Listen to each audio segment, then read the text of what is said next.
Ma arvan, et õhkkond on väga hea ja minu jaoks on tõeliselt oluline ja hea teadmine see, et lähisuhtevägivalla temaatika tööandja vastutustundliku ettevõtluse vaates on oluline teema. Seda märgib omakorda see, et siin tänase ürituse peateemana välja toodud ja et see on üks osa innovatsioonist, et me oleme väga erilises ja suurte muutuste seisus lähisuhtevägivalla märkamise ja ennetamise teemadel.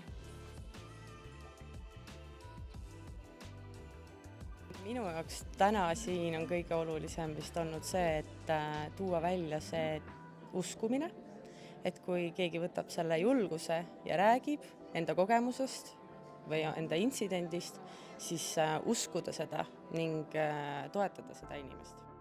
Järgmised sammud siis, milles mina ise olen võib-olla puudust tundnud varem, et ma olen oma töökeskkonnas märkanud seda, aga ma ei ole osanud kuidagi toetada seda inimest ja selle teemaga nagu edasi minna, võib-olla mingisugused tööriistad või nipid.